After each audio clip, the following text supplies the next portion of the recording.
Wabarakatuh. Selamat. Pertama-tama kita panjatkan puji syukur pada Allah Subhanahu wa taala. Di akhir Ramadan ini kita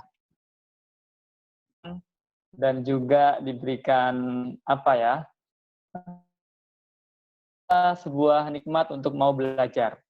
Apalagi pembicara kita pada siang,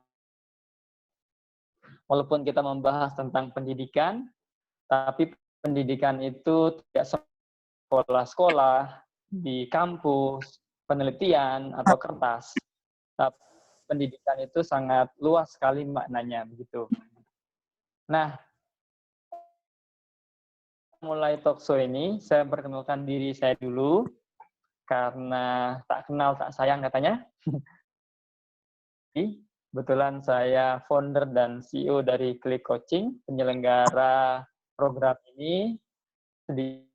Adalah sebuah startup untuk bantu teman-teman Indonesia yang ingin meraih beasiswa ke luar negeri. Jadi ada program bimbingan, ada program bahasa asing dasar. Bahasa asing itu kan bisa bahasa Turki, bahasa Mandarin. Karena mentor Klik Coaching itu dari berbagai negara, mereka semua orang Indonesia, kuliah di sana dan ingin memberikan ilmunya. Jadi biar tidak hanya manfaat bagi dirinya sendiri, dia bergabung di Klik Coaching. Sudah ada sekitar 100-an mentor yang tergabung, alhamdulillah. Dan sudah banyak juga yang dari program training. Itu sedikit tentang Klik Coaching. Juga kami pada hari ini berkolaborasi dengan ada Mas Taufan Akbari selaku foundernya. Mas Taufan ini luar biasa. Dia juga sebagai pembantu rektor 3 di London School, LSRT singkatnya. Nanti lebih detailnya bisa diklik di googling Klik Coaching dan juga Rumah Milenial. Oke, saya ingin menyapa dulu dua pembicara kita. Pertama, saya ingin menyapa Mas Anggi. Alhamdulillah Mas Budi, kabar baik. Ini ambil lebaran yang besok ya, nggak yang hari ini ya? Nggak. Ikut pemerintah. Oke. Mas Anggi ini di LIPI, bagian atau bidang sosiologi pendidikan. Tulisan-tulisannya banyak menyebar di media massa nasional, di Indonesia, Republika, dan lain-lain. Dan salah satu tokoh muda yang tulisannya saya baca, karena kalau baca itu pilih-pilih. Kalau kenal orangnya, kualitasnya itu lebih menyenangkan membaca. Dan sekali lagi, sangat menginspirasi, terutama bagi saya, dan saya rasa juga bagi banyak orang. Nanti kita akan ke Mas Anggi lagi. Sekarang saya ingin menyapa Reza. Apa kabar? Nasıl hocam? İyiyim. Teşekkür ederim. Siz nasılsınız? Ben de iyiyiz hocam. Saya dengan bahasa Turki tadi, karena kebetulan kami berdua ini sama-sama alumni Turki. Dan Reza Hoja ini di jurusan apa Reza Hoja, sama kita sedikit ke teman-teman di sini. Saya dulu kuliahnya di jurusan HI, itu tahun 2014. Di samping kuliah ya kegiatannya di bisnis. Oke. Ke bisnis kalau sekarang. Oke, menarik. Sengaja mengundang Mas Anggi dan Bro Reza ini, manggilnya Bro aja karena masih muda. Bro aja ya. Kalau Hoja itu kadang udah terlalu tua gitu ya. Tua kayaknya. Iya. Udah Hoja lah. Ini saya juga sengaja pasang brewo, nggak dipotong, nunggu mendekati Lebaran. Jadi sengaja ini. Jadi tema kita siang hari ini menciptakan generasi kompetitif. Nah, Bro Reza ini salah satu saya rasa hasil didikan yang luar biasa. ini banting setir dari yang jurusannya HI begitu terjun dunia wirausaha. Sekarang bikin kafe di Aceh, namanya Taksim Indonesia, kalau nggak salah, nanti tolong dikoreksi. Sebelumnya di Instagram, itu followersnya banyak sekali, udah hampir jadi artis kayaknya itu. Saya nggak tahu kenapa, tapi milih di Aceh. Bro Reza, tolong ceritakan sedikit, apa yang melatar belakang putar haluan dari jurusan HI, tapi tiba-tiba banting setir menjadi pengusaha, bahkan sebelum artis atau influencer begitu. Silahkan. Iya. Oke, sebelumnya teman semuanya, selamat siang teman-teman. Nah, kenapa pertanyaannya? Sebenarnya saya kuliah HI itu udah di 2 kampus. Kampus yang pertama itu di Yogyakarta UMY dengan jurusan HI kelas internasional. Terus karena dapat beasiswa saya pindah ke Turki di jurusan HI juga di Ankara University. Ankara University nya adalah salah satu terbaik di Turki, alhamdulillah. Nah, ketika proses belajar HI itu awalnya saya mintanya jurusan ilmu perdagangan internasional, cuma karena di Ankara University nggak ada, jadi di jurusan HI. Nah, banting setir ke bisnis suka dari kecil, dulu mulai bisnis usaha awal itu jual kamus, jualan buku yang dicetak sendiri, itu singkat ceritanya ke Turki. Di Turki tahun 2016 itu bergejolak keras untuk ini sebenarnya apa sih yang saya inginkan, yang dimana saya bisa melakukan sesuatu long term-nya saya masih suka gitu. Saya tahu apa sih jati diri saya. Mulai jarang ngumpul sama teman-teman, pada saat menyendiri itu lebih fokus lagi ke baca buku bisnis. Setahun setiap harinya saya baca buku dari jam 9 pagi sampai jam 9 malam di perpus. Otodidak ya? Okay. Otodidak. Itu bukan bisnis terus. Oke. Jadi doktrinnya udah kuat banget dari situ. Pada saat itu kan masih ibaratnya kita baca buku sama artikel juga terbaru yang akan saya baca. Artinya bukan buku-buku ilmunya udah out of order. Dapatlah dengan dunia startup gitu. Nah, di situ mulai banget sama bisnis sampai saya itu bergabung sama Musia. Musia satu organisasi pengusaha di Turki yang independen, tapi sudah seperti Kadin ya kapasitasnya, udah di organisasinya waktu itu gabungnya di Musiat Kota Ankara. Alhamdulillah saya satu-satunya anggota Musiat dari orang asing. Cuma luar biasa. Bro Reza, nanti saya akan lanjutkan. Itu menarik sekali. Nanti akan saya teruskan cerita itu. Lulus di Jakarta, aktivitasnya yang dilakukan, kemudian sekarang kembali ke Aceh.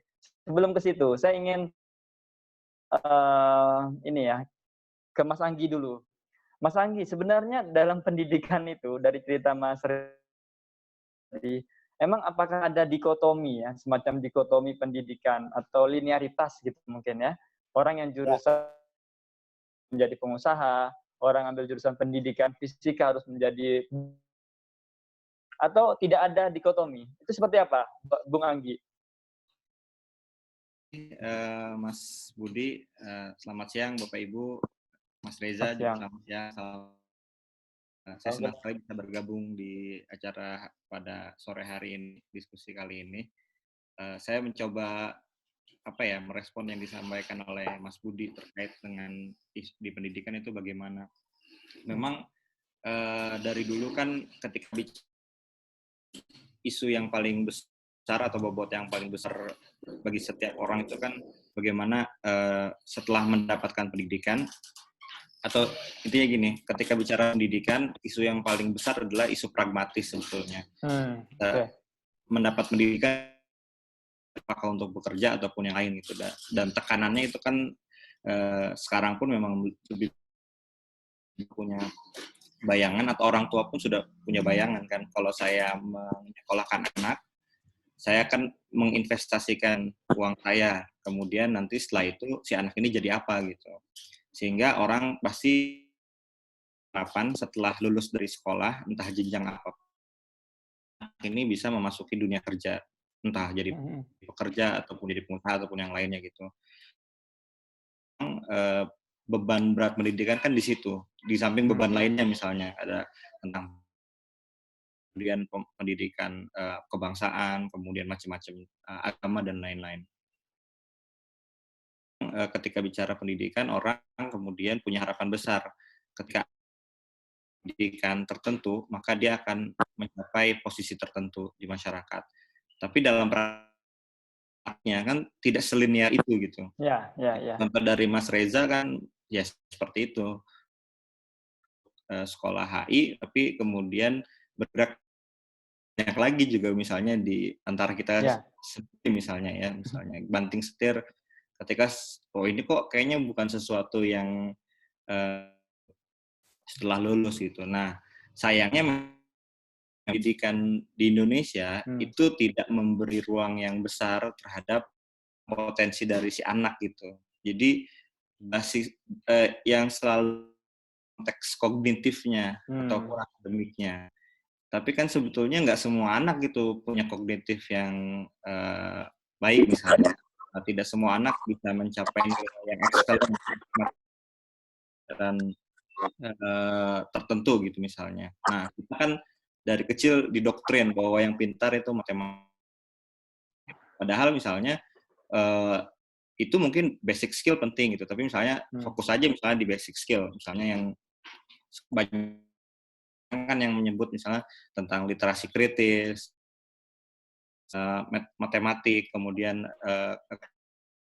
lain-lain. Itu basic skill yang akan digunakan di bidang apapun gitu. Nah, kita agak teledor di situ sebetulnya, sehingga kita dicekoki terus anak-anak untuk mendapatkan pendidikan yang baik secara akademik, nah kemudian mereka mencapai yang baik, meskipun juga ternyata enggak juga gitu ketika bicara skor PISA dan lain-lain yang skor internasional.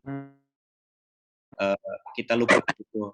Jadi pendidikan di Indonesia itu ada kecenderungan ke akademik skill-nya juga tidak dapat gitu. Tapi kemudian dalam yang lain juga gitu. Mungkin Oke, Mas Anggi. Oke. Mencerahkan sekali. Saya ingin sedikit mengejar Anggi. Nah, tentang kritik yang tadi kan sudah banyak disampaikan sebenarnya oleh pakar kita, bahkan disampaikan dalam opini di media. Dan saya rasa juga kita sekarang punya Mendikbud yang sangat progresif dengan dunia muda. Dia menguasai IT pastinya, dan seterusnya, lulusan luar negeri begitu. Nah, kalau dari kacamata Mas Ang, apakah arah pendidikan yang juga masuk ke era 4.0 tadi, apakah sudah diusahakan oleh pemerintah kementerian yang terbaru ini? Seperti apa, Mas Anggi? Ya. Harapan kita bersama kan ketika Mas Menteri terpilih, dia orang muda, masih 30-an, kemudian CEO perusahaan besar di Indonesia gitu, kemudian punya banyak ide kreatif, kita punya harapan. Kemudian dari berbagai kebijakannya kan ada paket Merdeka Belajar ya, dari episode 1 sampai episode 4 yang terbaru. Harapannya memang lebih pada generasi muda memang, bagaimana guru kemudian anak-anak muda itu bisa potensinya. Tapi memang skema itu kadang-kadang memang kadang-kadang sebagai peneliti saya cenderung pakai skema yang pesimistis dulu gitu. Memang harus ada bagian, ada yang pesimistis karena memang pertama ketika bicara teknologi gitu, di Indonesia punya akses infrastruktur yang memadai tentang teknologi. Pemerintah dalam konteks narasi itu berhasil menurut saya. Jadi sampai ketika saya penelitian di itu, guru itu tahu tentang apa itu 4.0 gitu, sebagai narasi. Tapi secara praktikal ya nggak ada, karena ya nggak punya listrik, nggak punya akses internet, dan lain-lain. Jadi memang ada isu struktural di sini ketika bicara Merdeka Belajar gitu. Bagaimana jangan sampai ketika bicara Merdeka Belajar adalah bias kelas menengah, karena otomatis kan yang bisa mengakses internet, belajar, kolaborasi berbagai hal dari internet, itu adalah kelas menengah. Dalam konteks Indonesia, ya mereka lah yang kemudian lebih dahulu mengakses itu, karena kalau di negara lain kan berbeda misalnya. Mau kelas sosial apapun, akses informasi dia besar, perpustakaan yang terbuka, kemudian akses internet gratis dan lain-lain, itu dibuka itu dulu. Merdeka Belajar menurut saya memang itu bagus, misalnya dengan strukturnya, misalnya fasilitas. Oke. Thank you Mas Anggi, thank you, mencerahkan. Oke, saya ke Bro Reza sekarang. Bro Reza, dengan background yang pernah kuliah ke luar negeri begitu, tentu itu satu step yang one step ahead gitu ya, dibandingkan Bro Reza udah bisa membaca apa sih yang lagi tren diambil dari kacamata luar negeri begitu. Nah, dari Bro Reza sendiri, sebenarnya seperti apa sih peranan pendidikan yang baik itu otodidak maupun dari lingkungan dan juga teknologi itu bisa mensupport kegiatan seperti apa sih kira-kira pendidikan yang didapatkan tadi, baik otodidak dan juga support teknologi yang ada saat ini itu bisa mendukung kegiatan sekarang, termasuk kreativitasnya ya. Ya, jadi tadi sempat dibahas pendidikan. Kalau berbicara tentang pendidikan, menurut saya kan luas banget ya. Yang kita bahas pendidikan saya sebagai individu gitu kan. Alasan kita untuk berada di pendidikan itu kalau itu ada dua. Pertama adalah kita belajar untuk belajar. Yang kedua adalah network atau relasi. Oke. Saya pertimbangkan ketika berbicara tentang pendidikan formal. Pendidikan di kampus. Nah, ketika ini banyak salah persepsi dari kita ketika kita belajar di kuliah itu adalah untuk dari artinya ijazah atau lain-lain itu sedikit berbeda dengan pendapat saya. Ya seperti itu. Kuliah itu untuk basic ilmu aja di situ. Jadi dengan pola pikirnya kita membawa ini ke arah mana. Itu kita menentukan, bukan si kampus tersebut. Nah, di samping itu, misalnya kita kuliah di misalnya itu sangat tergantung dengan network seperti apa yang kita bangun. Kalau kita di kampus kan karena ada network yang positif, ada juga gitu kan. Kalau kita bangunnya ke arah positif dan berarti perkuliahan itu sangat membantu kita. Artinya apa? Saya punya kendala Aceh saat ini. Oke, menarik ini.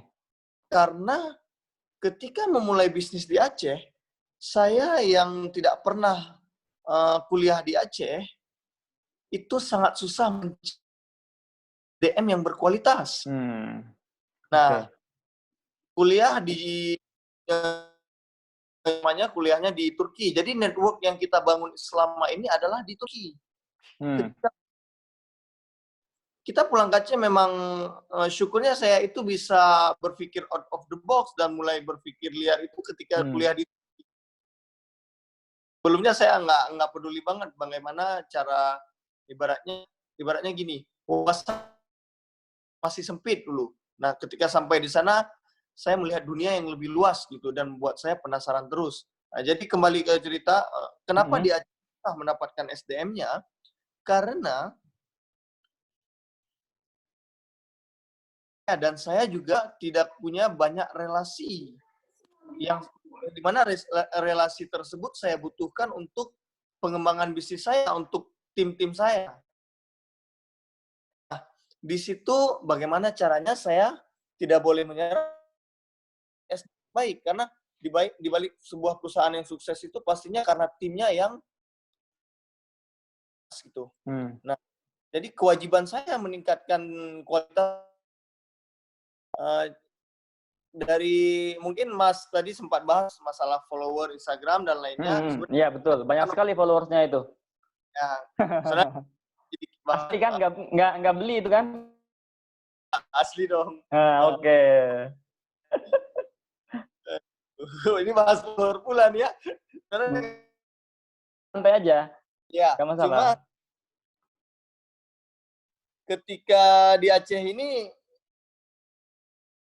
gimana caranya? Saya nggak punya relasi di Aceh, tapi bisnis saya harus running dari Aceh.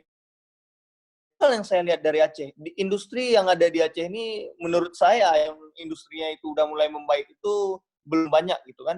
Aceh ini masih seperti kanvas. Oke. Kanvas yang putih itu alasan saya pulang ke Aceh juga tuh, masih seperti kanvas yang. Jadi kita punya peluang yang besar di sini. Kita kalau saya Jakarta mau industri apapun itu pasti kan kebanyakan itu kan, malah banyak industri kayak fashion yang pernah saya lalui di Bandung itu udah red ocean gitu kan. Kita harus benar-benar bikin diferensiasi yang baru, dan untuk bikin diferensiasi yang baru makanya saya mulainya di Aceh. Nah, untuk bersaing saya mencari tim yang berkualitas itu saya putar otak itu memang karena memang nggak ada relasi, jadi saya harus bisa cari tim yang baik supaya bisnisnya bisa running lebih baik, itu bisa dicapai gitu kan. Dengan cara saya fokus untuk share hal-hal yang mengarah ke entrepreneurship, karena itu jadi kita sebagai ibaratnya jika orang melihat kita sebagai public figure, ibaratnya kita nggak akan pernah keluar ke permukaan kalau kita nggak spesifik. Saya mengambil bidang entrepreneurship. Jadi saya kalau orang berbicara tentang entrepreneurship, saya akan ikut bergabung. Orang tentang politik dan lain-lain mungkin that's not my part gitu kan. Oke, setuju. Menarik Mas Reza, Bro Reza, menarik sekali. Jadi pertama emang ini saya jadi terasa di Turki ya, bukan karena apa-apa. Emang wajahnya emang udah ada wajah Turki ini kayaknya ini. Apalagi brewonya itu. Nah, kemudian ada dua hal bisnis Bro Reza ini, tiga hal lah. Yang pertama terkait leadership untuk menentukan staff-staffnya yang berkualitas, termasuk bikin training. Terakhir saya lihat bikin program bagi-bagi hasil, bagi-bagi nasi dagangan beliau itu, dagangan Mas Bro Reza sekitar, itu saya rasa luar biasa sekali. Kemudian yang kedua terkait balik ke Aceh. Ada dua hal itu yang menjadi tujuan Bro Reza. Memang ingin sebagai putra bangsa Aceh ya, putra Aceh ingin bangun daerah. Yang kedua adalah ada opportunity di situ, ada peluang. Jadi karena di Jakarta, di Bandung sudah, dan Bro Reza melihat ada peluang di Aceh dan sedang membangun itu. Maaf dipotong gitu kan? Ya, jadi ibaratnya kalau saya bisa bangun bisnis misalnya secara ekonomi, tapi impact saya berikan tidak banyak. Luar biasa.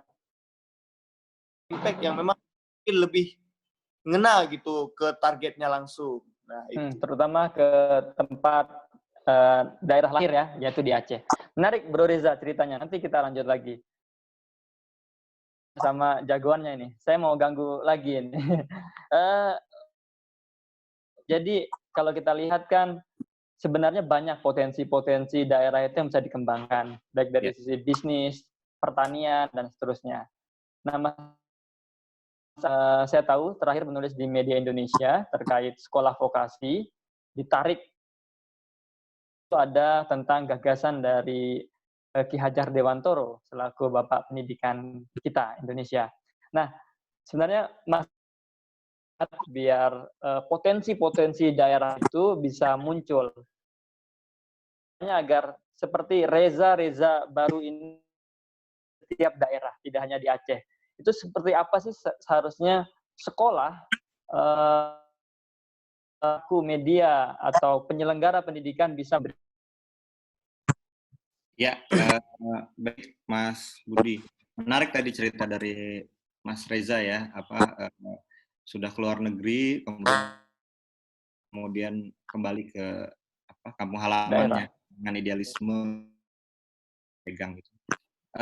Saya sebetulnya ketika diskusi dengan komunitas sekolah adat itu, ada salah satu NGO, Aliansi Masyarakat Adat Nusantara, AMAN, itu selalu ketika berdiskusi, mereka bilang gini, sekolah itu pasti membuat orang sekolah untuk pergi.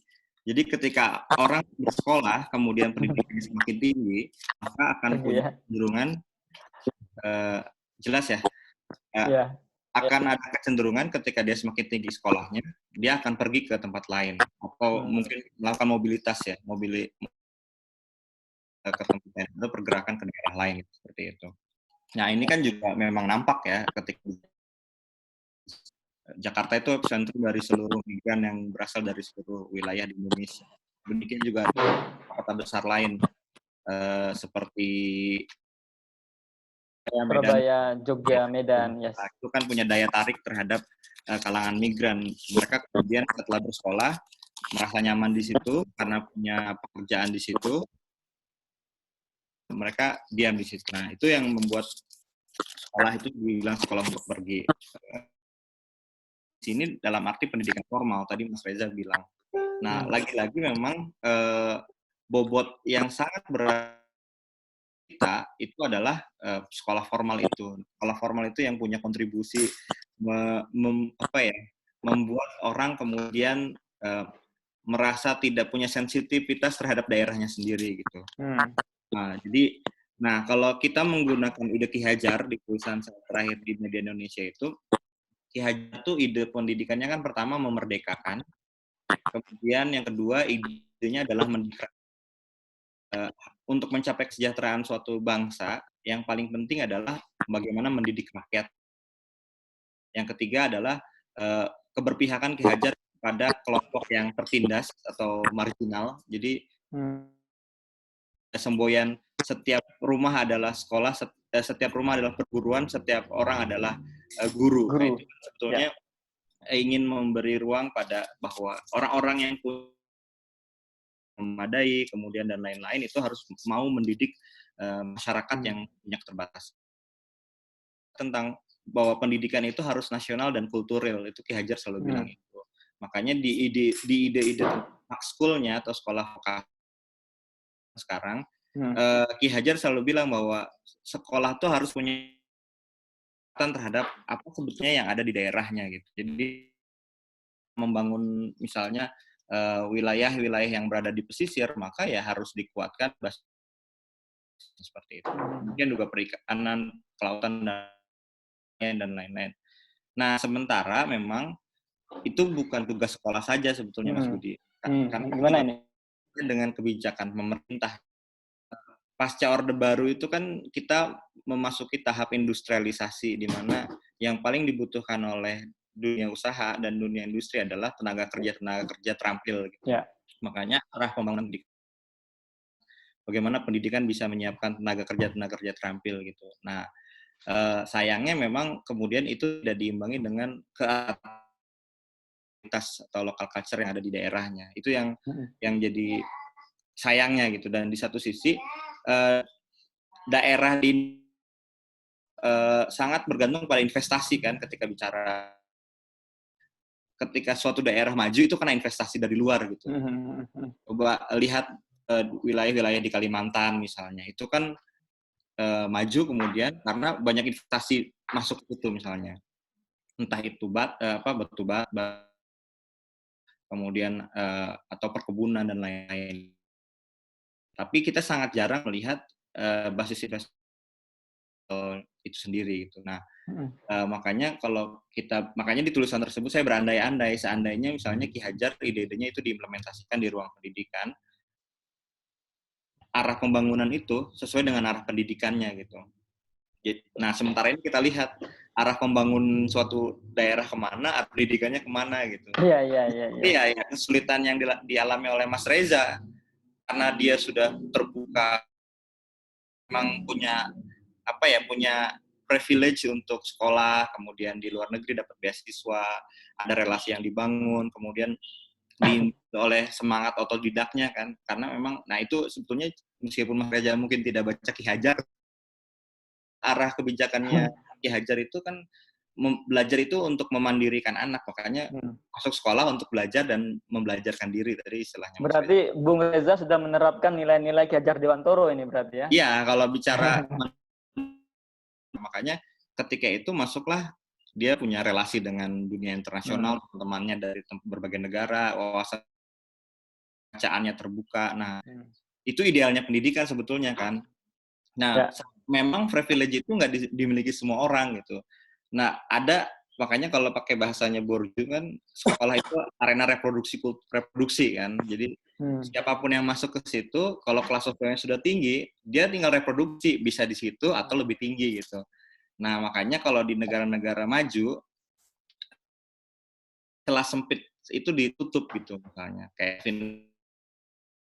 warganya cuma 5 juta gitu misalnya. Itu kan mereka mengkreasi si anak di kandungan gitu.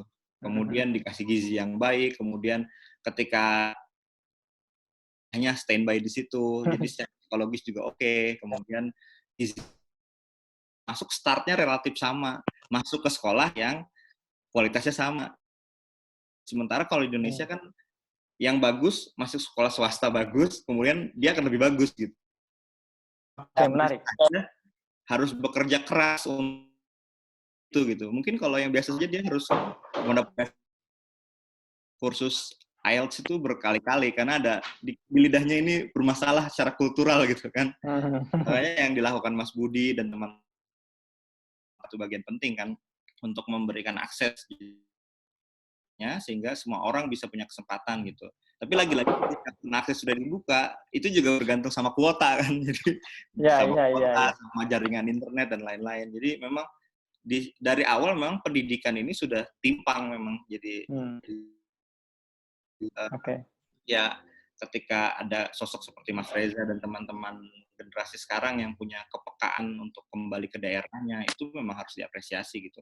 Menarik. Jadi ada idealisme, tapi di satu sisi memang ada isu pragmatis ya Mas, karena di Jawa itunya kan, tapi di Aceh kalau misalnya bisa mengembangkan pasar, kemudian bisa membaca peluang baru dan lain-lain. Baik. Iya, jadi isu idealisme tapi di satu sisi ada pragmatisme juga gitu. Oke, menarik Mas Anggi, menarik. Jadi memang yang disampaikan Mas Anggi ini ya, ada orang dari kampung begitu ya, ketika berpendidikan tinggi, banyak juga tuh yang nggak kembali. Saya rasa memang harus ada semacam sistem, kalau kita belajar dari Tiongkok misalnya, karena itu di Tiongkok itu memberikan beasiswa, Mas, untuk mereka yang tidak mampu dari daerah untuk menempuh S1 di mungkin kalau di Indonesia Universitas Negeri lah, UNY, UNJ, UN apalah gitu ya.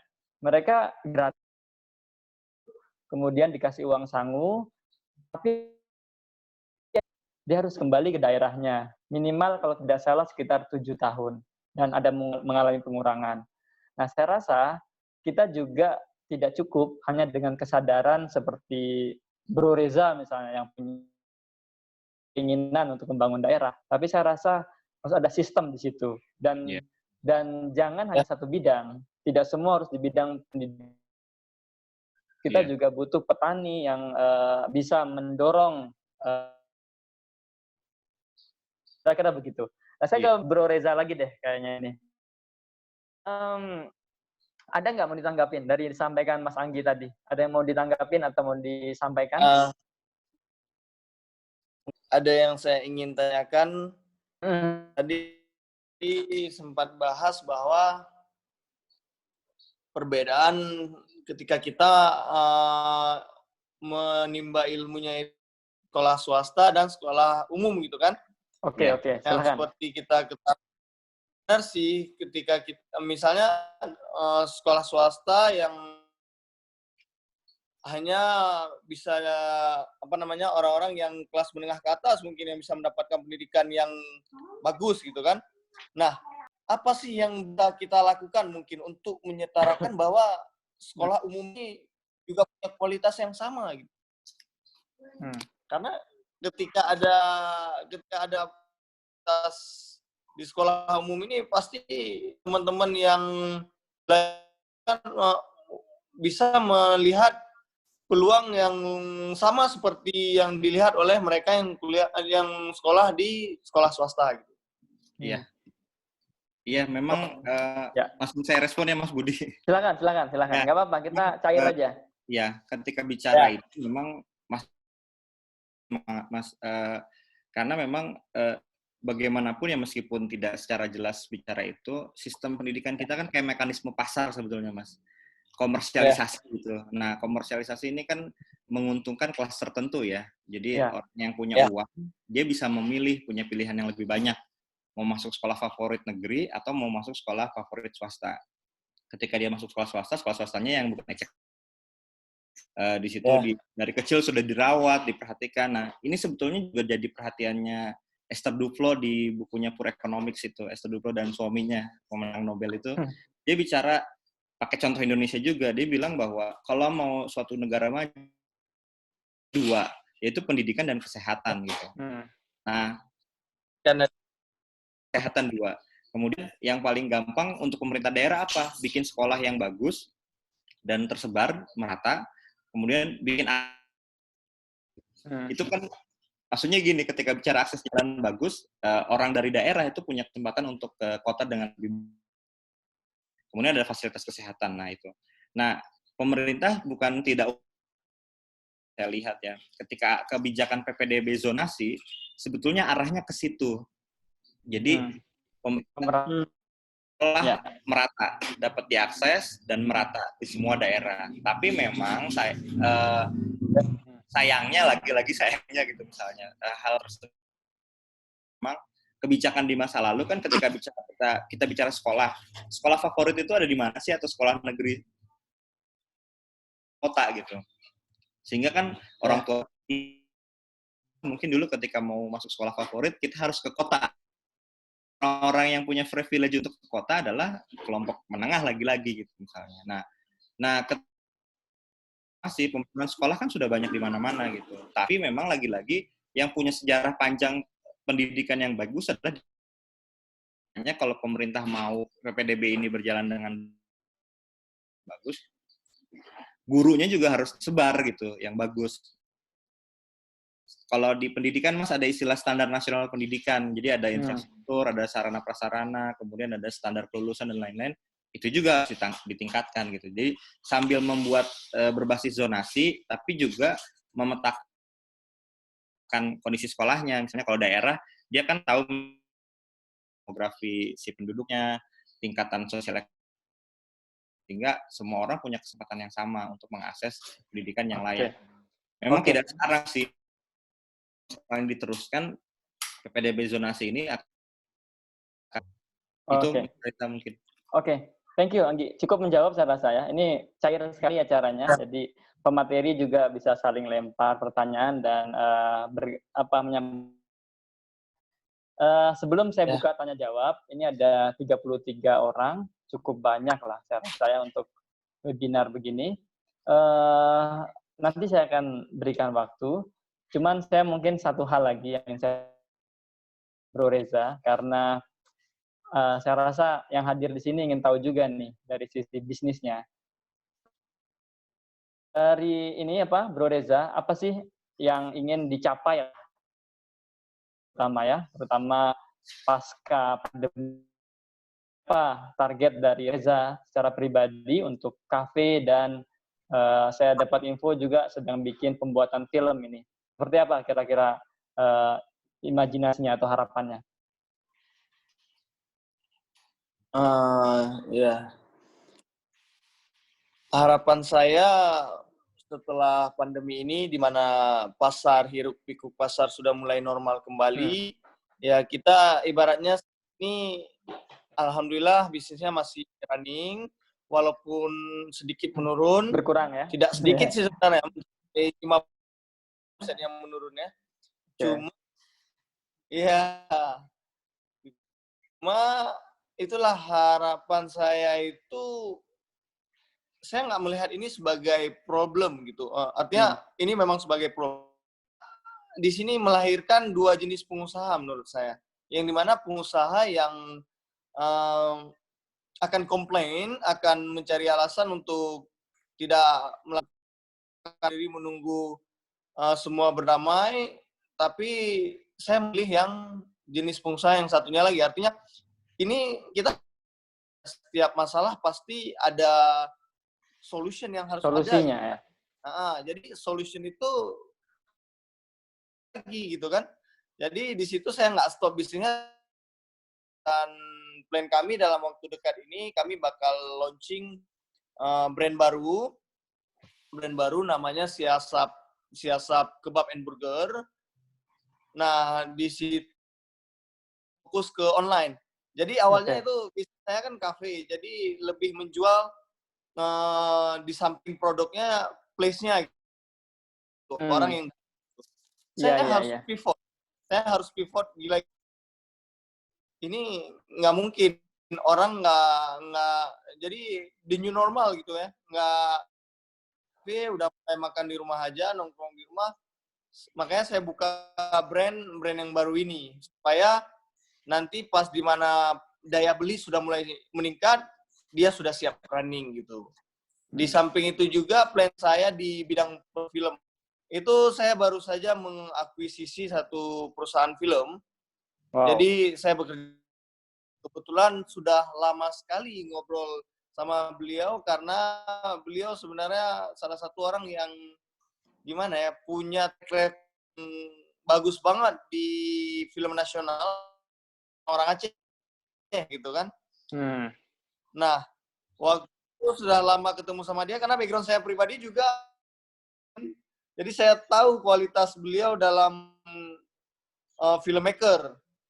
Makanya saya akuisisi untuk bekerja sama beliau. Jadi kami sedang mempersiapkan beberapa skripnya itu yang siapkan yang pertama untuk bisnis saya dulu, nanti baru running ke film-film layar yang kualitasnya layar lebar, tapi kan di Aceh dulu. Kebetulan Mas di Aceh belum ada bioskop sampai saat ini. Ya. Oke. Ya. Thank you Mas Bro Reza, sangat ini ya, inspiratif. Saya berharap namanya Nusret ya, punya restoran begitu di berbagai negara, nggak hanya di Turki, di Dubai dan di New York dan di Turki. Saya berharap bisnis Bro Reza ini nanti kelak seperti Rami begitu ya. Dan juga untuk filmnya seperti Pak Garin Nugroho lah. Pak Garin Nugroho itu keren banget ya. Oke. Oh itu guru ya. Kebetulan saya pernah ketemu sekali waktu di Istanbul, ada acara ngundang beliau. Nah, beliau sebentar di Istanbul. Karena terkait relasi tadi. Karena di zaman sekarang itu, seperti saya menyimpulkan sedikit ya, dari dua materi kita, tidak penting tentang what you know. What you know itu gak terlalu penting. Tapi who know you.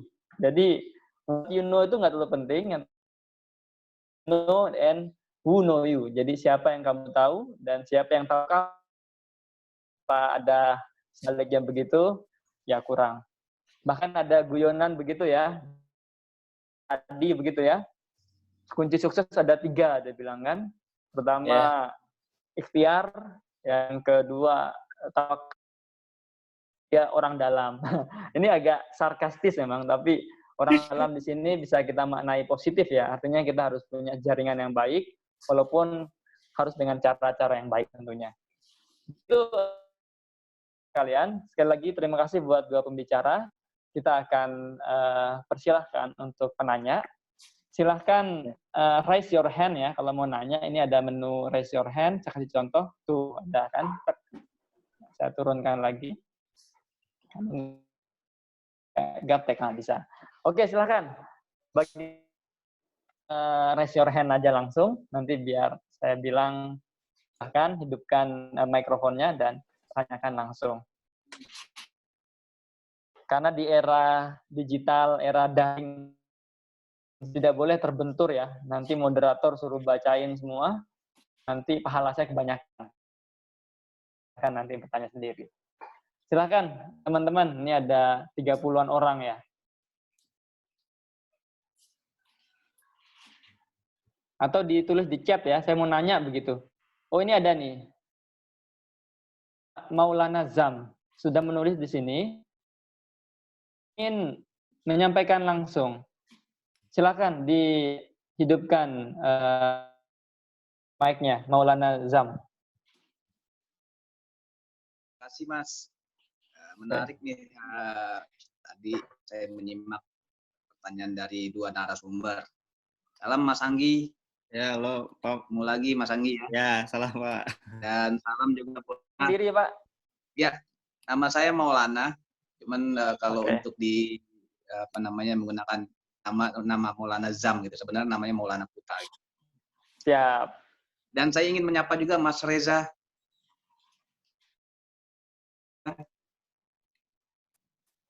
Oke, mungkin Lagi di nanti mute saya kan? tanya Ya. Oh, iya. sama Katanya. dari Aceh kayak ini ya. Oh ya. Ya. Saya dari Mekek, Mas. Oke, ya. Bintang ya, saya mau langsung ke Mas Anggi nih, saya ingin bertanya nih, karena Mas Anggi juga tahu dunia saya nih, dunia SMK. Dengan kondisi yang sekarang ini nih, saya sebagai pelaku vokasi, pencerahan dari Mas Anggi, bagaimana meningkatkan kualitas SMK dalam kondisi saat ini, apalagi yang merupakan pusat industri. Monggo Mas Anggi dipaparkan. Baik, terima kasih Pak Maulana Zam dari Bekasi ya. Daerah Aceh katanya. Oke, silakan Mas Anggi langsung dijawab saja. Iya, terima kasih pertanyaannya. Untuk Bekasi memang sebetulnya yang paling mudah atau relatif mudah dikembangkan adalah yang berbasis industri ya, SMK berbasis industri. Sangat banyak SMK berbasis industri, baik itu di kota, karena kan dilingkupi oleh wilayah, ada kawasan MM 2100, kemudian ada Jababeka, belum ada yang di daerah Jakarta juga, seperti itu. Kalau bicara untuk memperbaiki lagi menurut saya sudah dibahas banyak sih tentang jaringan memang harus dibuka Pak, memang itu tidak bisa ditawar ya ketika bicara relasi antara sekolah dengan industri, karena sudah jelas sekolah vokasi ya outputnya adalah memasuki dunia industri, pekerja di level menengah kan di dunia industri salah satunya, meskipun juga ada isu cara sekolah vokasi, tapi kalau bicara entrepreneurship memang yang jadi persoalan adalah bagi sebagian jika sudah dilatih, setelah itu nggak punya modal gitu. Bagaimana mau jadi wirausahawan jika misalnya ada keterbatasan modal? Sebenarnya modal bisa dicari dengan yang relasi tadi, kalau bahasan Mas Reza dan juga yang lain. Ketika bicara ada jaringan, ada orang dalam, tanda kutip, itu bisa lagi-lagi modal itu kan bagian dari ya, dan tidak semua orang punya jejaring yang baik gitu. Pendidikan kita yang sangat academic oriented itu misalnya. Nah, makanya ketika bicara isu daring ini, kita memang harus, sebetulnya kan ini tugasnya pemerintah ya, pemerintah. Atau dalam hal ini misalnya pemerintah provinsi ya, ketika bicara pengelolaan SMK sekarang ada di tangan provinsi. Tapi kalau kita hanya mengharapkan seringkali luput karena begitu banyak SMK yang ada. Makanya peran sekolah menjadi sangat krusial di sini. Misalnya sebetulnya yang sesuai dengan pendidikan. Misalnya ketika bicara Pak Maulana kan memimpin sekolah, kemudian bidang apa sih sebetulnya yang Pak Maulana kemudian direlasikan dengan banyak industri yang sudah ada di Bekasi, misalnya membangun kontak, membangun jejaring dan lain-lain. Yang kedua, karena di era digital memang sekarang itu sangat banyak media ajar baru yang sekolah ataupun anak-anak secara mandiri. Tetap penting untuk membuat anak menjadi mandiri belajar sebetulnya seperti itu, karena ketika bicara sebetulnya semakin dia punya keahlian, semakin dia punya kreativitas, semakin dia kalau mau masuk dunia industri disiplin misalnya, meskipun juga di dunia lain juga harus disiplin, tapi kan ketika bicara industri disiplin menjadi salah satu hal penting. Tentu pembelajaran harus dibawa ke arah situ semua gitu Pak, jadi tidak bisa ya pola pembelajaran tradisional masa lalu yang misalnya guru sebagai center, tapi sekarang ya siswa sebagai center, student center learning itu. Nah, disitulah kalau kaitannya dengan tajuk yang Mas Budi sampaikan, pendidikan kreatif itu kan kreativitas, kemudian inovatif. Ketika suasana belajar dibuat nyaman, membuka wawasan, kemudian juga kalau misalnya mungkin di sekolah punya banyak fasilitas terkait internet dan perpustakaan dan lain-lain, itu diberikan ruang kepada siswa. Isu berpikir, mungkin berdiskusi dan dialog itu menjadi sangat penting sih.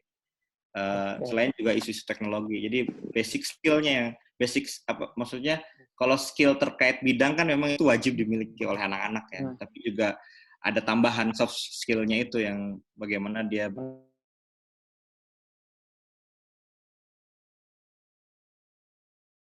misalnya bagaimana sih caranya semua orang kemudian bisa ingat kita misalnya, bagaimana sih, nah itu kan jadi sangat penting dan itu memang agak sulit diberikan di sekolah ya, tapi sebagai kurikulum yang bisa jadi budaya sekolah itu menjadi sangat penting gitu. Jadi kalau struktur kurikulum yang diberikan oleh pemerintah mungkin tidak, tapi bagaimana sekolah bisa membawa budaya. Ada contoh menarik misalnya di Solo itu sekolah swasta memang karena memang mereka punya jejaring dengan Swiss karena romo-romo Katolik itu juga menjadi sangat penting. Jadi yang dibangkitkan di sekolah apa? Budaya industri. Kalau di industri dibutuhkan apa? Disiplin. Maka si anak ini ketika belajar di SMK dia harus disiplin. Tandanya apa? Tandanya hadir jam 7 sampai jam 5. 3 sore misalnya. Kemudian apa? Tugasnya tidak pernah absen. Misalnya. Jadi itu dididik terus sehingga ketika industri, ketika anak-anak ini lulus gitu misalnya. Nah, ketika itu akan terbentuk sedikit. Menarik. Saya rasa sangat jelas sekali ya. Semoga bisa dipahami ya Pak Maulana Zaim. Ya, sama-sama Pak. Sangat setuju disampaikan Mas Anggi tadi. Memang pentingnya di sekolah vokasi terkait skill dan soft kedisiplinan itu menjadi nyawa lah bagi lulusannya ke depan. Bahkan seperti yang disampaikan Mas Anggi, skill itu penting. Di beberapa negara bahkan dari sekolah itu 3 hari di perusahaan atau di industri, 2 hari di sekolah. Artinya itu dari kelas 1 sampai selesai kelas 3 ya di Jerman. Artinya memang skill itu kan tidak bisa hanya secara teori.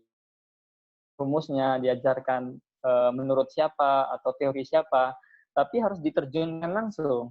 Karena sifat Makanya saya rasa kalau cuma magang 1 semester tahun nampaknya masih kurang. Makanya perlu juga macam terobosan, tidak harus sama dengan Jerman, tapi ke arah sana. Bagaimana caranya agar siswa-siswa itu banyak porsi untuk ke industrinya.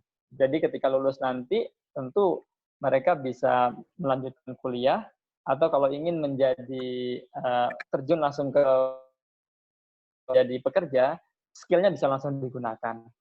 Sedikit tambahkan saja, karena sudah jelas sampaikan Mas Anggi tadi, hukum saja lah, sama sedikit tambahan. Nah, ada pertanyaan lagi ini, dari Syakirah Tinan, nanti saya ingin menyampaikan langsung. Sebelumnya ada yang Bro Reza sih pertanyaannya ini. Jadi pertanyaannya itu begini, dalam dunia pendidikan apa sih yang dibutuhkan agar bisa membantu daya imajinasi atau kreativitas? Jadi dia bertanya sebenarnya dari pengalaman Bro Reza yang perlu ditambahkan dari sisi kurikulum kah atau dari sisi teknologinya kah di sekolah itu, sehingga nanti ketika mereka siap untuk bekerja. Itu pertanyaan. Cuman saya persilahkan dulu ini, Syakira Tinan, masih ada nggak? Saya ingin menyampaikan langsung. Silahkan.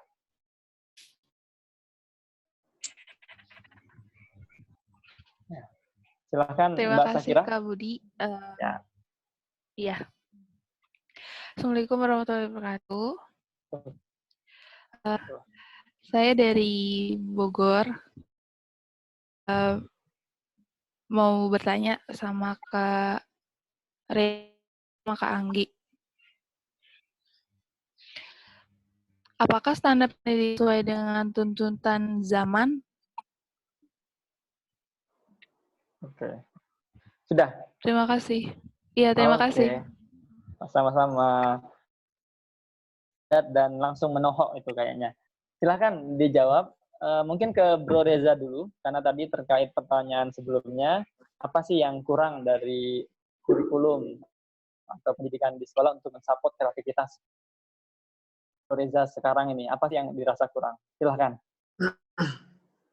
Nah, kalau menurut saya pribadi, kalau dibandingkan dengan sistem pendidikan yang ada di luar negeri, tentunya negara-negara maju yang kita maksud, itu mereka sudah dapat ilmu yang spesifik jenjang sekolah yang dini. Artinya yang lebih di usia yang lebih muda, mereka ketika ditanya what you want to become, mereka sudah tahu sejak umur muda.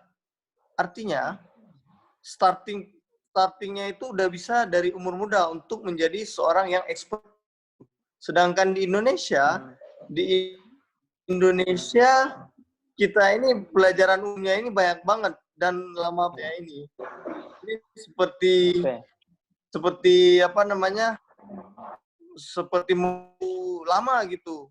Baru kita menuju ke hal yang benar-benar kita inginkan. Ibaratnya gini, ketika SD, SMP, SMA, kuliah pun itu ketika ingin benar-benar memulai sesuatu yang kita ingin spesifik, yang harusnya sejak dini sudah kita tanamkan, itu bahan bakarnya sudah berkurang gitu. Jadi dari segi sistem pendidikan itu lebih baik kita coba dari sejak jenjang lebih awal itu sudah dapat apa namanya spesifikasi. Mungkin bisa ditambahkan oleh Mas Anggi di bidang itu yang menarik. Jadi memang daya imajinasi itu dibangun dari SD bahkan ya, tidak harus pas di kuliah apa begitu. Oke, Mas Anggi boleh ditambahkan? Boleh saya tambah sedikit? Oh, sedikit, silakan. Ya. Kembali ke Reza dulu. Silakan, Bro Reza. Ya, kalau ada Tadi tambahan. tadi kita bahas tentang imajinasi. Imajinasi tersebut itu di Indonesia umur yang menurut saya sudah menginjak 25, kita akan sangat bisa berimajinasi ketika sesuatu hal itu dengan resource yang sangat banyak, dengan ilmu imajinasi yang kita bangun. Artinya di sini plan yang kita bangun itu sudah sangat detail. Itu lebih mendekatkan kita pada pencapaian yang real. Ketika imajinasi secara detail, ketika kita sudah belajar secara detail sejak umur yang lebih muda, maka imajinasi yang kita keluarkan itu pun lebih real dan lebih achievable. Dibandingkan kalau kita misalnya dibandingkan dengan sistem pendidikan ini, itu mereka baru mulai berimajinasi di umur yang 24, di umur yang kuliah gitu. Itu sudah ibaratnya umum. Tidak achievable jadinya karena lifetime tadi kan. Nah, kurang lebih seperti itu sih yang ingin saya tambahkan. Oke. Betul, karena hidup itu singkat lah ya. 70 80 tahun. Jadi harus dari awal di set.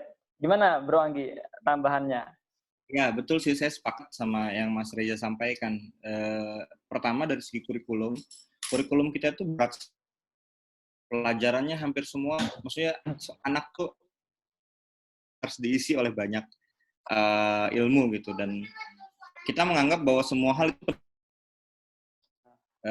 tidak ada prioritas gitu. Ada cerita dosen saya yang ketika dia waktu saya kuliah dia bilang gini, kalau orang Korea ditanya, Anda mau belajar matematika itu untuk apa? Saya mau jadi scientist gitu. Ada orang Australia ditanya, Anda belajar matematika untuk apa? Oh, saya biar bisa jadi ahli di bidang ini dan kemudian bisa melakukan pemodelan dan lain-lain. Itu anak-anak SD ya. Sementara Anda belajar matematika untuk apa? Saya belajar matematika karena ini adalah PR yang diberikan oleh guru saya. Jadi dari ini mungkin, tapi ini adalah bagian bahwa si anak ini nggak punya imajinasi tentang apa yang dilakukan misalnya. Dan kemudian sekolah-sekolah swasta di Indonesia itu bahkan dari level PAUD itu anak-anak udah diajarkan untuk berimajinasi gitu misalnya, dilatih untuk mempresentasikan gagasannya, menyuarakan pendapatnya gitu. Sementara kita rata-rata baru belajar kita ketika kuliah gitu. Itu kan startnya udah jauh banget gitu misalnya. Kemudian banyak aspek yang membuat pendidikan kita tidak imajinatif gitu misalnya. Jadi terlalu terkungkung, kemudian kalian nggak usah belajar gitu. Itu nggak buang-buang waktu misalnya. Padahal misalnya, banyak hal yang bisa dilakukan gitu misalnya. Dan itu lagi memang karena kurikulumnya memang membebani. Jadi ketika bicara guru-guru yang ada di sekolah, rata-rata kadang-kadang apalagi kalau cara pandangnya administratif, fokusnya adalah bagaimana menyelesaikan kurikulum, memberi nilai kepada anak, kemudian gitu misalnya. Nah, ruang imajinatifnya nggak ada kalau yang seperti itu. Sementara sekolah-sekolah di luar negeri, bahkan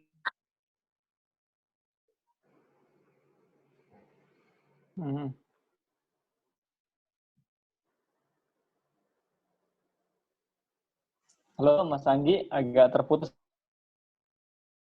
sama jaringan. Oke, baik. Saya ambil alih dulu kalau begitu. Intinya memang sudah cukup menjawab ya, bahwa memang perlu ada upgrading begitu ya dari sistem pendidikan kita, seperti yang disampaikan.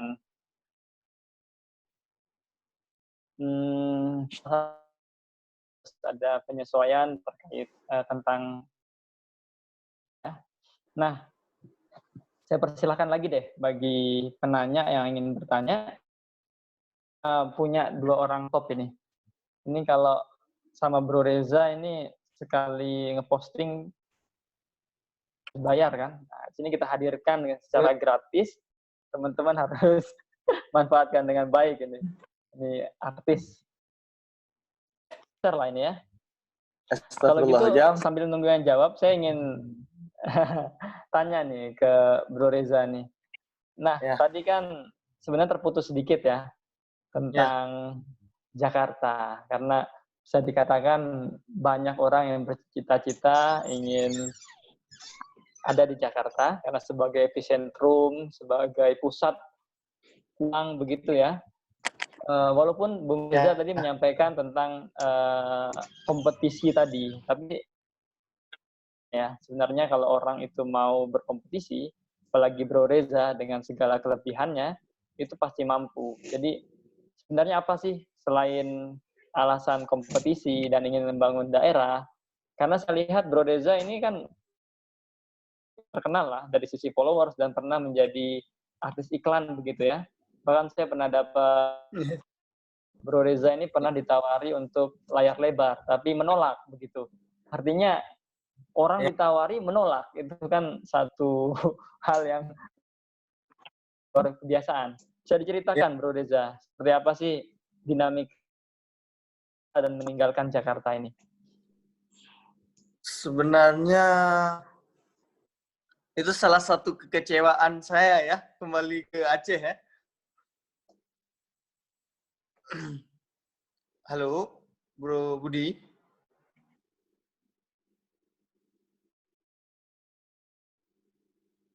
Ya, Mas. Halo Bro Reza, maaf nih Mas Anggi baru datang lagi.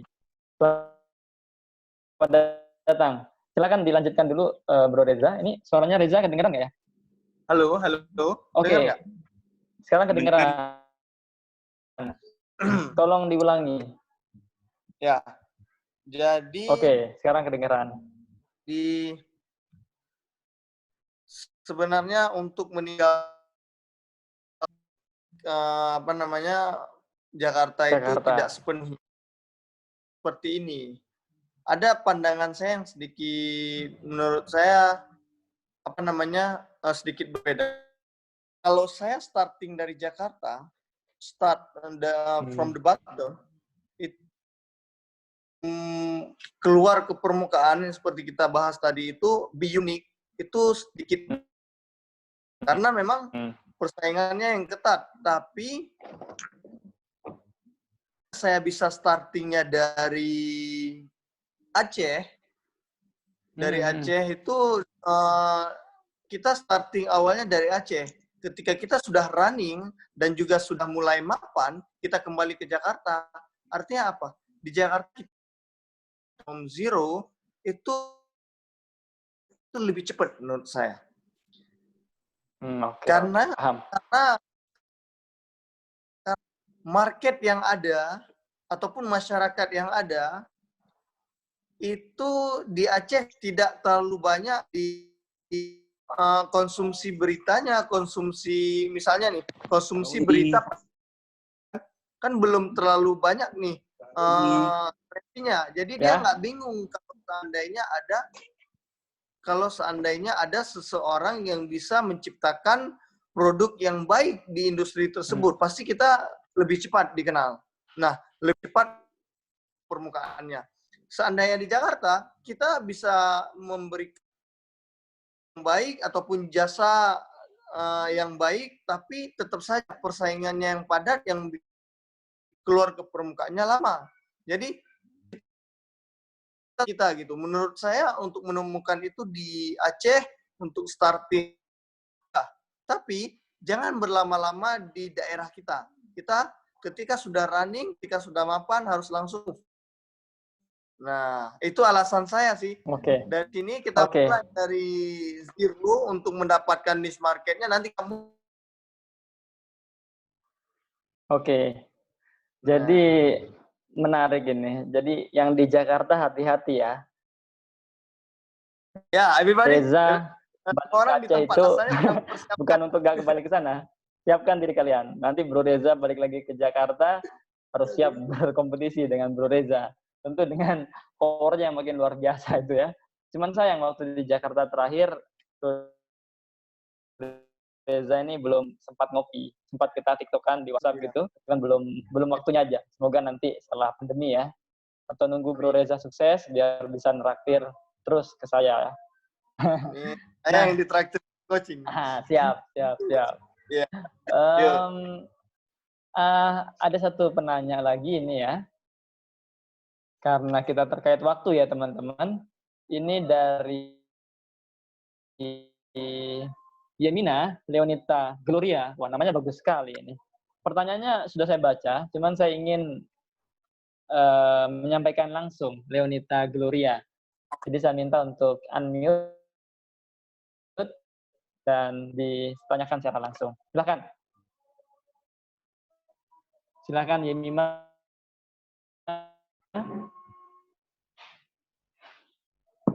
Aku unmute nih.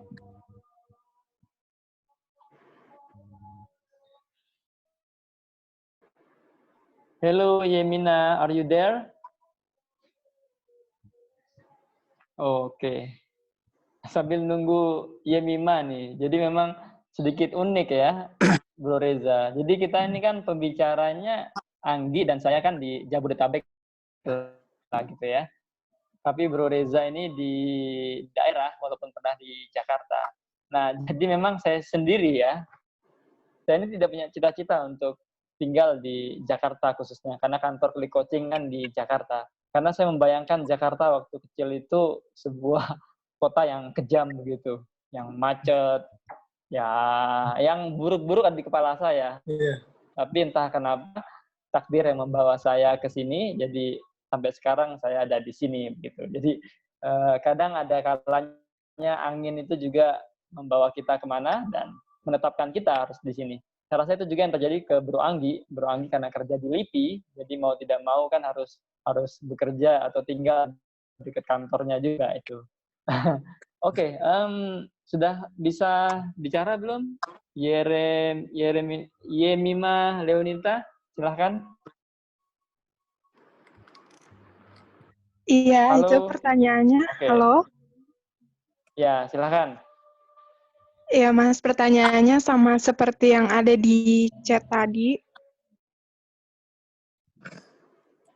Dari mana dulu nih? Kenalin dulu. Dari mana Oh, kotanya gitu kan? Kuliah di mana atau sekolah di mana? Ya. Ya, perkenalkan saya Yemima Leonita Gloria dari mahasiswa dari tinggal di Cimahi. Oke. Silahkan. Silahkan ditanyakan langsung. Boleh. Terkait dengan imajinasi yang harus dibangun dari pendidikan yang dikatakan Mas Budi dan Mas Redi. Mas Reza dan Mas Anggi, ya. Itu kan ya berkaitan pula dengan Oke. Nampaknya gangguan di ini ya, suara ya. Saya bantu kalau begitu. Sistem atau kurikulum Anggi dari ya.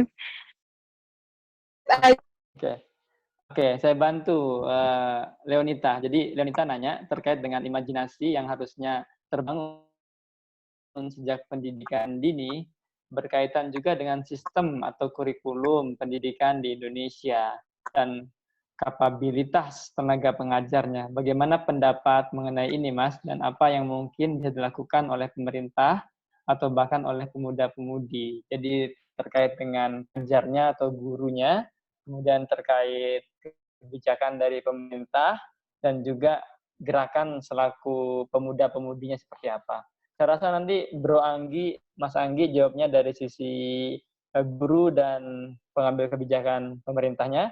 Nanti Bro Reza terkait kesadaran selaku pemuda-pemudinya. Silakan, saya rasa Bro Anggi duluan. Tolong di-unmute dulu Mas Anggi. Ya. Terus ternyata koneksinya jelek, Silakan. lagi jelek. Tadi juga ada pertanyaan tentang standar nasional pendidikan yang saya sekaligus saja menjawab karena ini saling terkait sebetulnya. Jadi memang kritik terhadap pendidikan di kita memang sudah dibilang beban kurikulumnya berat, kemudian fokusnya seperti kemudian juga ada juga banyak persoalan terkait dengan standar nasional pendidikan, baik itu guru ataupun dan lain-lainnya gitu misalnya. Nah, itu memang membuat proses pendidikan kita seperti berjalan terlambat gitu. Tapi memang pasca reformasi sudah banyak kesadaran ataupun reformasi yang sudah dilakukan di negeri ini. Dari segi anggaran kita sudah lebih besar. Praktiknya itu memang masih sangat terbatas. Jadi ini tentu membutuhkan kerja bersama struktural, ya bagaimana kebijakan-kebijakan itu bisa dilakukan baik di level pemerintah pusat ataupun pemerintah. Ada isu kultural, jadi kayaknya kan pendidik itu kebijakan pendidikan itu relevan dengan masing-masing daerah gitu. Nah ini juga sangat terkait dengan guru dan kurikulum sebetulnya. Jadi kurikulum pendidikan kita memang cenderungannya sangat terlalu tersentral dan kurang memperhatikan lokalitas kalau menurut saya. Itu juga kurang dibekali yang namanya culturally responsive teaching. Jadi bagaimana mereka punya awareness terhadap kondisi lokal. Misalnya itu kan bagian penting untuk membangun yang ada di masyarakat. Nah, terkait dengan kapabilitas pengajar, memang dari hasil uji kompetensi guru terakhir, nilai UKG kita memang masih rendah gitu. Jadi pertanyaan kritisnya kan gini, bagaimana pendidikan mau maju jika nilai kompetensi dari gurunya juga rendah gitu. Nah, kemudian kalau kita turunkan lebih bawah, ini sebetulnya jadi pertanyaan yang perlu dicetak guru. Saya termasuk alumni dari LPTK misalnya. Pendidikan dan tenaga pendidikan. Ini kan pertanyaan bagaimana kurikulum di sekolah di LPTK itu bisa yang memang punya kapabilitas gitu misalnya. Kalau di Tempo guru pembaca zaman gitu. Jadi guru-guru yang bisa membaca ini zamannya kemana gitu. Punya passion untuk mentransformasi itu di ruang-ruang pendidikan karena makanya memang saya bisa memahami kenapa ketika bicara Merdeka Belajarnya Mas Menteri, itu yang paling pertama mungkin kalau dalam bayangan saya ini Budi. Mas Menteri ya gimana? Kesulitan kalau mau bicara mereformasi birokrasinya. Jadi daripada berat 5 tahun itu agak sulit untuk dilakukan, maka dia mencoba jadi guru disentil dulu. Makanya kan di ketika Kongres PGRI ataupun ketika dia melaunching Merdeka Belajar Jilid 1, guru itu disentil pertama. Dengan kesadaran bahwa guru itu harus jadi garda terdepan. Tapi memang itu tidak cukup karena dibutuhkan yang tadi kita bahas sebelumnya. Kekuatan politik yang menjadi sangat penting. Jadi itu yang penting. Ya tentu tidak harus berproses sih, kita juga harus bersabar ya. Apalagi dalam kondisi sangat beragam, kondisi infrastrukturnya juga berbeda-beda gitu. Jadi kita harus memang bersabar, berikan masukan-masukan, mudah-mudahan pemerintah juga bisa mendengarkan apa yang kita sampaikan gitu. Jadi ya, terbawa arus dalam konteks internasional ya, misalnya ingin jadi canggih dan lain-lain. Pasarnya ada memang, yaitu sekolah-sekolah di lokasi urban. Tapi untuk yang ada di desa, di kampung-kampung, tentu bukan berdasarkan misalnya. Karena isu realnya adalah isu bagaimana mereka menjaga lingkungan, bagaimana membentuk tenaga kerja kemudian bagaimana kewirausahaan di wilayahnya ditingkatkan dan lain-lain. Jadi prioritasnya beda-beda gitu, tidak kurikulum, para pembuat kurikulum ada konsep diversifikasi kurikulum. Jadi itu menjadi sangat penting. Jadi ketika bicara kurikulum, maka kurikulum itu tidak seragam gitu. Nah, selama ini kan kurikulumnya seragam gitu. Ya, betul. Dan kurikulum nasional itu bobotnya lebih besar gitu. Jadi itu yang menyebabkan sehingga cetakannya jadi kayak satu cetakan gitu. Padahal untuk konteks Aceh ada isu tertentu, ada orang Sumatera Barat punya konteks tertentu, di Papua mungkin nggak usah teknologi tinggi, teknologinya gitu. Iya, tidak kepake malah ya. Ya, yang dihadirkan adalah barang lokalnya. Kalau aktivis-aktivis pendidikan di Papua selalu bilang itu. Yang harus dihadirkan barang lokal, bukan barang Jakarta gitu. Itulah dia bicara Monas, nggak perlu bicara macam-macam. Mungkin, Mas. Oke, menarik Mas Anggi. Itu cukup jelas saya rasa peneliti muda kita. Satu hal juga mungkin terkait materi offline. Selamanya materi daring itu diberikan sama treatmentnya dengan Jakarta, seperti Zoom-Zooman sekarang. Ini putus-putus kalau mereka ikut dengan cara ini. Iya. Tapi bisa dikemas dengan bisa di-download dan diserahkan ke sekolah masing-masing, sehingga mereka bisa menyetelnya tanpa harus menggunakan internet, dan selanjutnya mereka bisa mengulang-ulang kembali materinya. Karena sudah cukup jelas ya dari Mas Anggi. Terakhir nih, dari Bro Reza, nanti saya minta Ya. Terkait sama satu lagi Mas, karena ini saya rasa nyambung dengan yang Mas akan jawab terkait dari Anissa ini, terkait dunia bisnis. Jadi saya bacakan aja. Reza kan pendidikannya HI, terus sekarang bergelut dunia bisnis. Menurut Mas Reza, bagaimana kita memahamkan ke peserta didik dengan belajar kita, namun mindset anak didik sekarang karena melihat banyaknya membuat mereka berpikir down. Jadi ini saya rasa guru ya, Anissa ini, dia ingin menanamkan kepada anak bahwa mereka itu bisa berimajinasi menjadi apapun, termasuk menjadi pengusaha. Dijadikan satu, Mas, jawabannya. Silakan, Bro Reza. Halo? Ya, silakan. Silakan, Bro Reza, kedengaran. Halo? Halo. Halo, Tadi maksud. Silakan. Ya, tadi didengar.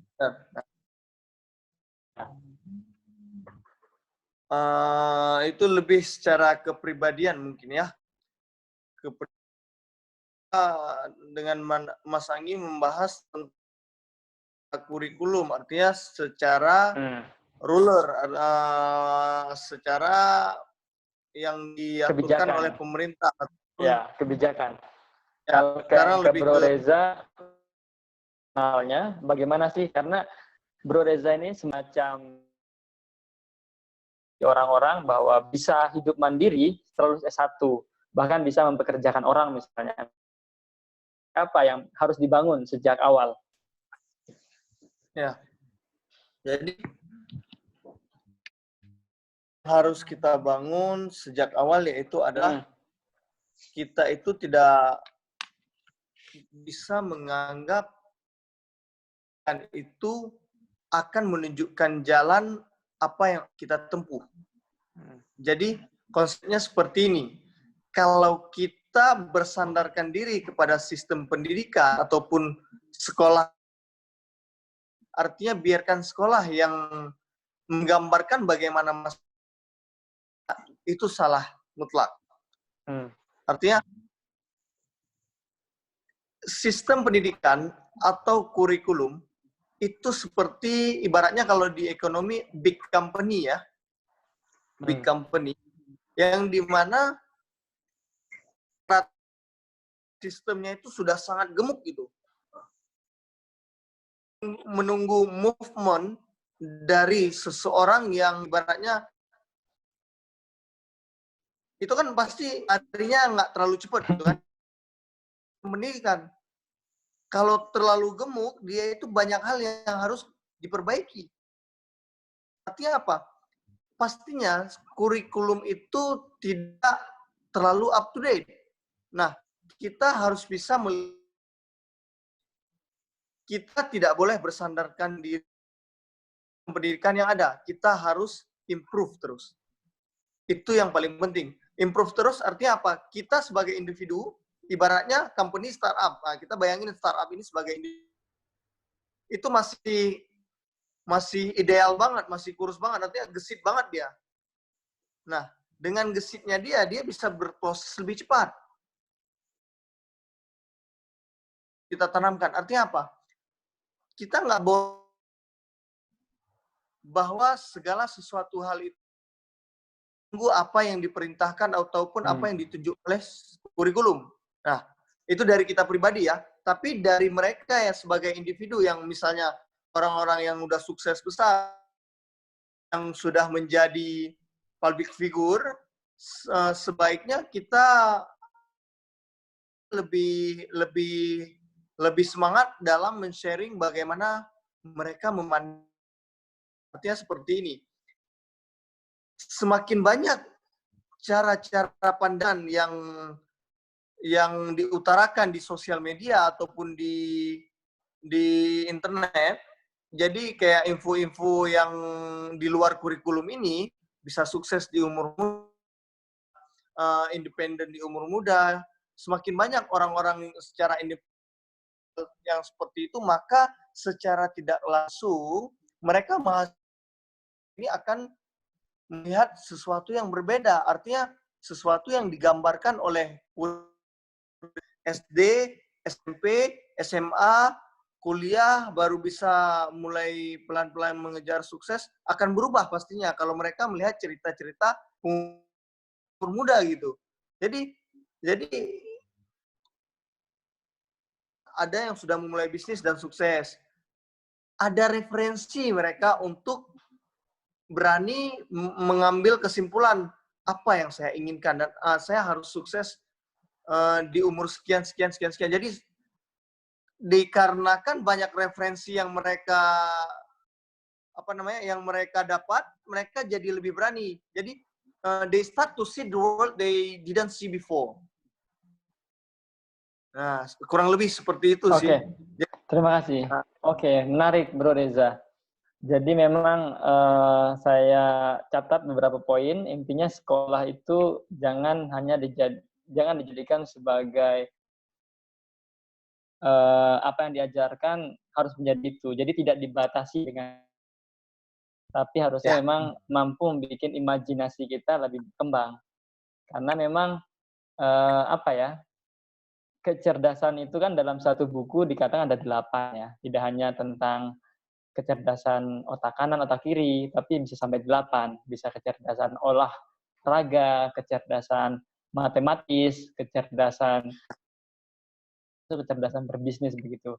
Nah, memang saya rasa tidak semua sekolah bisa mengasah kemampuan siswa apa yang seharusnya bisa dia tingkatkan. Nah, kalau artinya memang sekolah itu sebagai mediator kita untuk belajar. Terima kasih Bro Reza. Mungkin sekalian penutup, nanti saya ke Mas Anggi sebagai penutup terakhir. Bro Reza, sebagai kesimpulan dari diskusi kita hari ini terkait pendidikan generasi yang kompetitif dan inovatif, seperti apa kira-kira pesannya mungkin ya bagi anak muda yang YouTube ini nantinya, karena nanti akan kita upload ya ke YouTube. Harapannya Bro Reza juga ikut menguploadnya biar viewernya banyak. Apa kira-kira pesan yang bisa disampaikan kepada generasi muda dari Sabang sampai Merauke? Lupa menyampaikan bahwa kegiatan ini itu rutin kami adakan. Minggu lalu dari Papua, yang mana ujung timur Indonesia, Aceh, yaitu ujung barat Indonesia. Nanti kita akan keliling terus itu. Buat generasi muda Indonesia, Reza. Silakan. Mungkin yang ingin saya pribadi yang masih harus belajar banyak, buat teman-teman yang masih muda terus gali potensi, usahakan jangan, apalagi kayak seperti kami ini yang berada di daerah yang dimana sistem pendidikan dan lain-lainnya, kalau kita tunggu sesuatu dari sistem pendidikan yang ada, kita nggak akan pernah sampai pada titik yang akan kita tuju gitu kan. Bahkan jangankan sampai ke titik yang kita tuju, untuk aja kita tidak mengerti bagaimana caranya gitu. Nah, dengan ini, semoga semua kita kesempatan ini di mana yang dulunya saya, Reza Falevi, yang tinggal di Aceh dan mengkonsumsi informasi yang di Aceh, sekarang dunia sudah berubah. Semenjak adanya internet, tapi kita tetap mengkonsumsi. Jadi, kalau dulu kita punya alasan, sekarang tidak ada alasan untuk mundur. Sekarang tidak ada alasan titik bawah ataupun titik tengah. Kita harus bekerja keras, capai potensi yang kita bisa, karena tidak ada alasan kekurangan informasi dan lainnya. Jadi, tetap semangat, tetap fokus pada bidang yang dia ingin geluti, karena insya Allah kalau kita ikhtiar, kalau kita serah, ada jalannya gitu. Nah, itu saya sampaikan. Hari Harikasınız hocam. Ini bahasa Turki ya. Oke.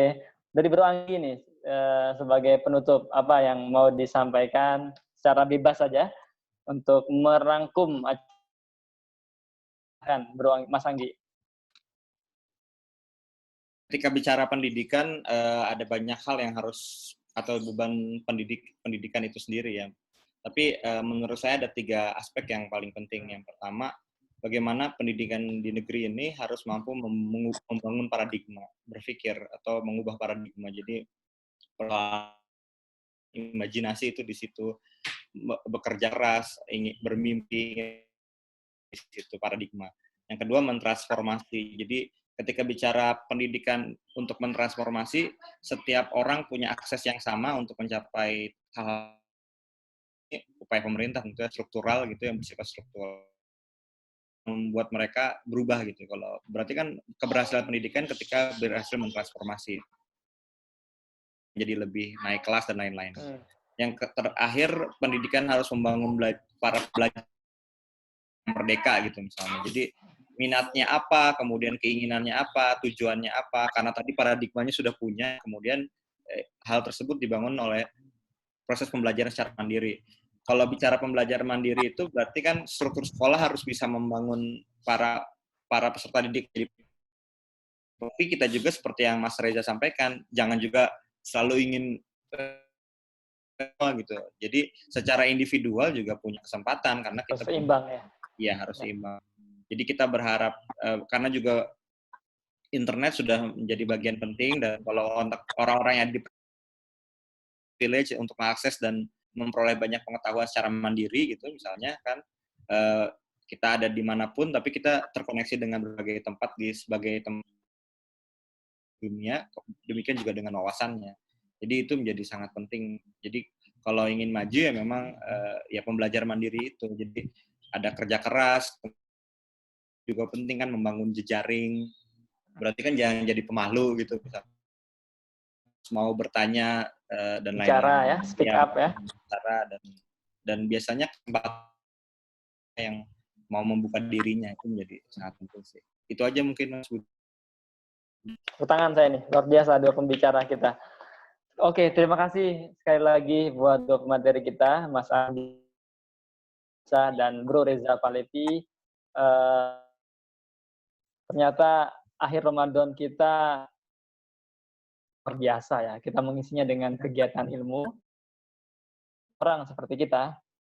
Nah, jadi pecis juga untuk apa ya? Menandakan bahwa Ramadan sudah berakhir juga nih. Kita bersedih tentunya. Memasuki 1 Syawal 1441 Hijriah. Tepat di azan maghrib ya. Karena perhitungannya menggunakan bulan gitu kan, Hijriah. Sekali lagi terima kasih buat Mas Anggi dan Bro Reza serta teman-teman yang sudah hadir di sini. Saya lihat masih konsisten di tanya.